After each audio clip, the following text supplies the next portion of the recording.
in-store and online at 5hourenergy.com or on Amazon today. We are in Sportsmanlike here on ESPN Radio. I don't know. Some may argue that our producer, Nuno Miguel Barrera Teixeira, is doing everything in his power to avoid his team's collapse yesterday, the New York Giants. This is interesting. Like, there are other games and other storylines to get to, but it feels to me like Nuno is trying to angle everything so we don't have to get immediately to his Giants. The Chiefs shutting out another team, and that team having a Super Bowl winning coach who's probably going to be a Hall of Famer one day, maybe possibly one and done, and maybe the greatest quarterback of all time choosing wrong at the quarterback position. That is a storyline. Don't get me wrong. But I'm going to ignore the former Giant right here for a second. Smalls, do you think these two Giants are avoiding this? It feels like it a little I don't know why they'd want to avoid it. I know that it's a tough L for you guys to take, especially with the way that game started. But heading into the season, we never thought that the Giants would even be in a game like that versus that Broncos defense, especially on the road. Right. I walk away from that game feeling so positive about the trajectory of the Giants and Jackson Dart, even in an epic collapse, because you have to remember the expectations or lack thereof that we had for this team heading into the season. All right, in 10 minutes we will get to that. We will let the former Giants, who won a Super Bowl with his squad, have the floor on that. I'm just going to tell you, I don't feel the way you think I feel. Just going to tell you. Are you more on my side? Yeah. Do you feel like Nuno's avoiding it? I don't feel, no, I don't think Nuno's avoiding it. No. Let's talk about the Chiefs. Do you feel like Smalls is avoiding the Chiefs? I'm avoiding that. Yeah, I don't want to talk about the Chiefs. There's a lot of avoidance today. They're right there again. Here we go again. It's time for the avoidance power rankings. Number 1, we have Nuno avoiding the Giants. Number 1. Nuno avoiding the Giants. Number 2. Smalls and CC avoiding the inevitability that basically have become the Kansas City Chiefs. 31-0. 31-0. They beat the Raiders. Pete Carroll, not exactly what the Raiders signed up for so far. Geno Smith, not exactly what the Raiders signed up for so far. And the Kansas City Chiefs are back. Favorites to win it all. Mahomes MVP. How are we feeling about the inevitability that is Kansas City, guys? Well, first, you brought up Pete Carroll and the Raiders. Let's acknowledge this. Best player on offense is out. They haven't had Brock Bowers now for, 3 straight games. Their top receiver, Jacoby Myers, didn't play yesterday. Their left tackle, Colton Miller, has been hurt. They don't have a full deck. So they were going into a gunfight with some butter knives, and they got destroyed. So I'm not surprised by the result at all. As a matter of fact, I picked the Kansas City Chiefs in my survivor pool this week because I knew that they were going to boat race the Las Vegas Raiders. But Evan, as one-sided as I thought this game would be, I did not imagine it would look the way it did on Sunday. The Kansas City Chiefs had as many first downs as the Raiders ran offensive plays. Oof. The Raiders had 30 offensive plays. The Chiefs had 30 first downs. Man. That is insane. I've never seen anything like this. Andy Reid has never seen anything like this. This is the first time he's been a part of a shutout win. Which is crazy to think about. Which is nuts. Yeah. He's never shut out another team? No. That's wild. That is wild. He's never seen anything that one-sided before. And it was his 427th game. Think about that. He's been around. The Kansas City Chiefs beat the Las Vegas Raiders from pillar to post. And I think there's something to be said for what we're seeing with this Chiefs team on the offense. Isaiah Pacheco looked like he has a little more juice in the run game. Rashee Rice being back on the field. I mentioned it before. It's the first time him, Xavier Worthy, and Hollywood Brown have all been on the field at the same time since they put these guys together in 2024.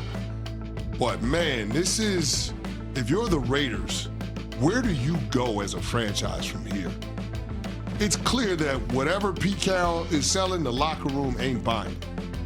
So when it comes to trying to establish the foundation for sustained success, I don't know what that looks like. I don't know what that is. I don't have any semblance of how the Las Vegas Raiders are trying to win football games. Would you like an idea? Please tell me. I think you got to change everything that's gotten you to this point. I'm sorry, Max Crosby. You got to go. You were banged up yesterday. He's a great player. You got to tear this apart. No, I'm with you. I do think they have to lean into that. There are some big picture things that they need to address. Yeah. My question to you is this. When you watch the Raiders play, How are they trying to win football games? Well, okay, good question. Because some teams try to run the football. Yeah. Some teams try to use the short passing game, West Coast offense. Some teams are in the vertical passing game. Some teams are going to be led by their defense. How are they trying to win games? Okay, so what I thought versus what they are, you're going to have to help me. Okay. What I thought, you bring in Geno. Well, that means you're bringing in one of the smartest quarterbacks in the league who doesn't turn the ball over. You draft Ashton Genty in the top 10. That means you're leaning into the idea that the quarterback's going to hand the ball off to the running back, the line's going to block for him, and you're going to utilize your wide receivers and your tight ends more as blockers at times, and also just you're going to be smart everywhere. Jacoby Myers, one of the smartest wide receivers. Geno, smart quarterback. Chip Kelly, innovative offensive play caller, but run first. That's what I thought they were going to be. And Brock Bowers, obviously a machine at the tight end position. What they are, I have no idea. No idea. There's a list of teams that you literally sit here right now and you're like, what's the purpose of what you're trying to accomplish? Them and Atlanta are on that list for sure. But they surprise me more because of the people that they have running this thing, and Pete Carroll and Tom Brady. You would expect them to at least have a competitive football team. Does Tom Brady want to be associated with this? Probably not.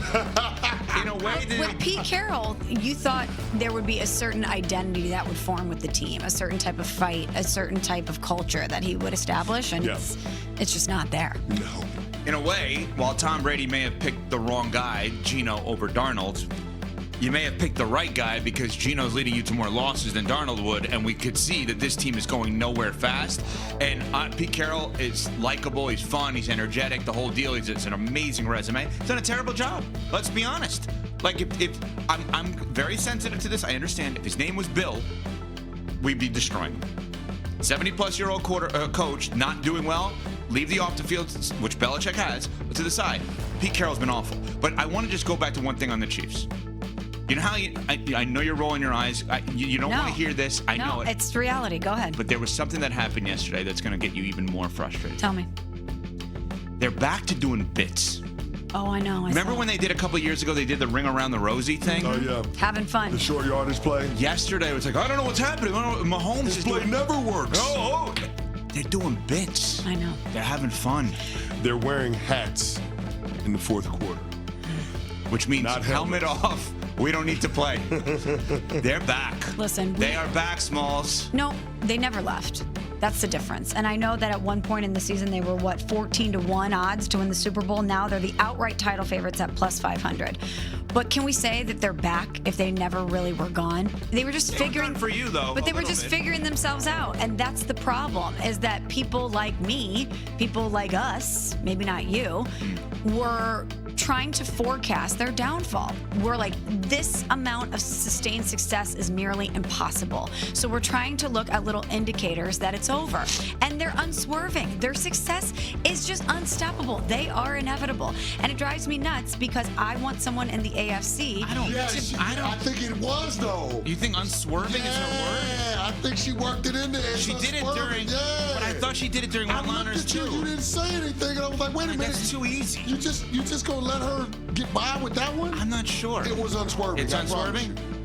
It was unswerving. Wow. I was looking at you like, what you doing? But I technically win because I also said it during You one-liners. did say it during one-liners. You win today. Not changing, Well, we steady, know what unswerving constant. means. Wait, it's not a word you typically use. No. Well, not a word. Say Leangelo taught it inevitable? to me. Oh, And I Leangelo. swerved. Jar. Venmo us immediately. But it drives me nuts because they are unswerving. And who else do you feel confident in the AFC right now? What team do you look at that you say, I feel confident that if they face the Chiefs in the AFC championship game, that they could take them down? The Bills have lost 2 in a row. I'm gonna tell you something. Y'all better look at them Colts. The Indianapolis That's the Colts. team. The Indianapolis Colts are a team. But you're going to have to put stock in a quarterback, a franchise, and a team that hasn't been there. I understand it. I'm not saying they can't get it done. I mean, listen. People gonna have to start giving the Colts their respect. Yesterday was that day. They're gonna have to start doing it. Like Teddy Bruschi, a bunch of other ESPN analysts said, I'm not taking the Colts seriously. All right. You said that last week. Then they went out there and BTA with the Chargers. Is that more of an indictment on the Chargers? I mean, listen. I'm always gonna have respect for Jim Harbaugh and his program. I told y'all in the group chat yesterday, the Colts were beating the hell out of the Chargers. They were just whooping them physically, beating them. Daniel Jones and Jonathan Taylor, those would be the guys that can grab all of the headlines. But offense and defense, particularly at the line of scrimmage, they whooped them. And you don't see Jim Harbaugh teams get out physical in that way. No, you don't. So, yeah, maybe we have to recalibrate a little bit when it comes to the LA Chargers, but I think people have to recalibrate a lot of bit with them Colts takes. I didn't see it coming, but I know it when I see it. That's a championship contending team. Avoiding no more. What'd you say? The altitude causes choking? Yeah, warning, altitude sickness can cause choking. We'll get to that next. We're on Sportsmanlike, presented